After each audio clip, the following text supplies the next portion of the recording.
मौलिकता में डूबा होता है।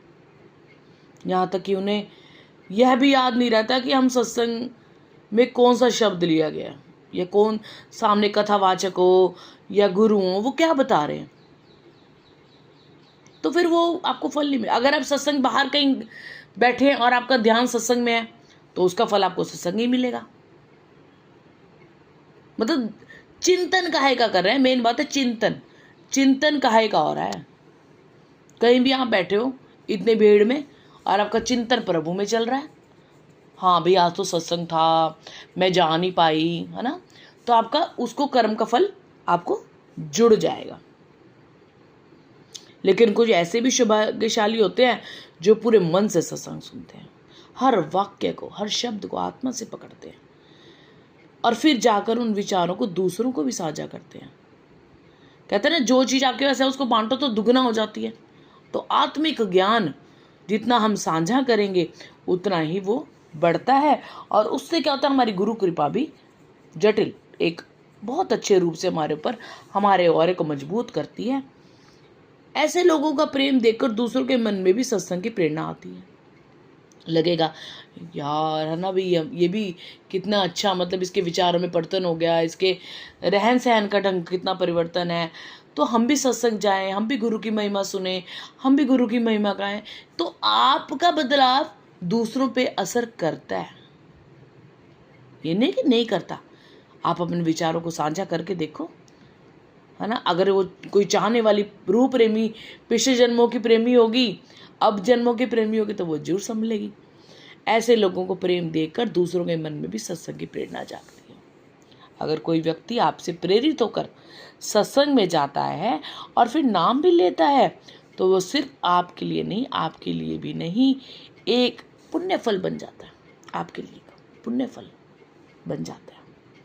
उसके बाद लगा लो नजर का प्रसाद। एक तो होता है कि हम प्रत्यक्ष किसी संत महात्मा गुरु के सामने बैठते हैं डायरेक्ट, तो उसका मतलब बहुत प्रभाव पड़ता है आपके ऊपर, क्योंकि सामने की दृष्टि दे रहा है गुरु, आपको संत दे रहे हैं, है ना, उसका एक अलग प्रभाव होता है। पर चलो कई बार ऐसा होता है कि हम नहीं जा पाते हैं सामने से, तो नजर का प्रसाद देख लो। मालिक और गुरु तो देखो आपको अच्छे से जानता है, वो सूक्ष्म रूप में हमारे साथ चलते हैं, उनको हर पल हर क्षण हमारे विचारों का, हमारे भावों का सब पता है। नजर का प्रसाद क्या होता है? दर्शन दिए जाते हैं, लिए नहीं जाते। यह सिर्फ कोई साधारण नजर नहीं होती गुरुओं के, संतों की, महापुरुषों की, महात्माओं की। यह वो दृष्टि होती है जो आत्मा को भीतर तक स्पर्श कर देती है।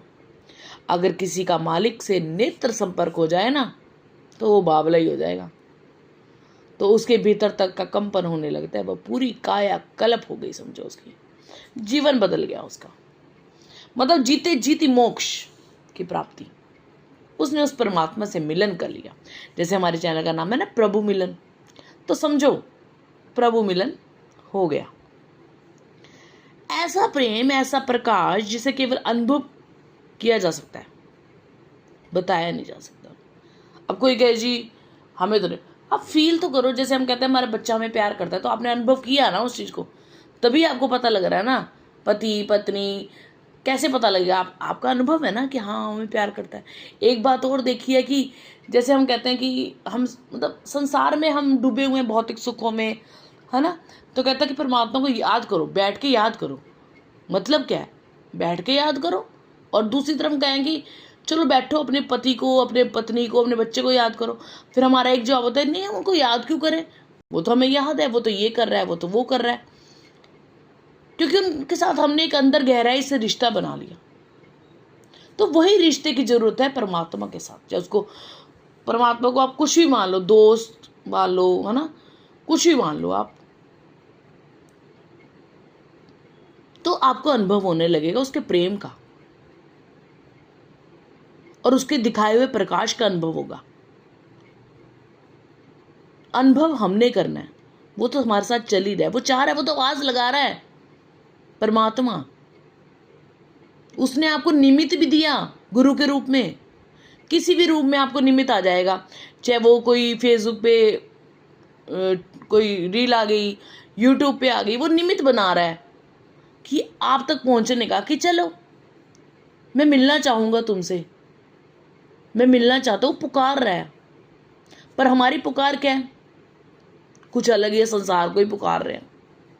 तो हर पर पुकार लो, हे नाथ मैं आपको भूलूं नहीं, हे प्रभु मैं आपको भूलूं नहीं, हे नाथ हे नाथ। बिल्कुल समर्पण होकर उस मालिक को पुकारें, परमात्मा को पुकारें। उसके बाद क्या आता है? नाम की बख्शीश। चौथा प्रसाद मैंने आपको पहले बताया था कि चौथा प्रसाद क्या हुआ? नाम की बख्शीश।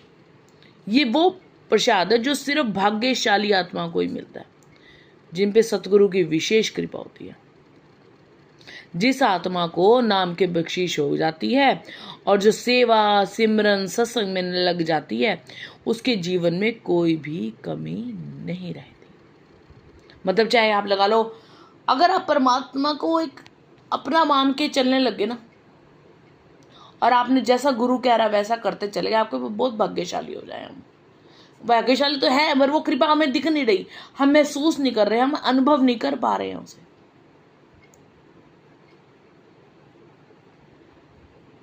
हम संसार की वस्तु को पाने के लिए इधर उधर धक्के खाते हैं।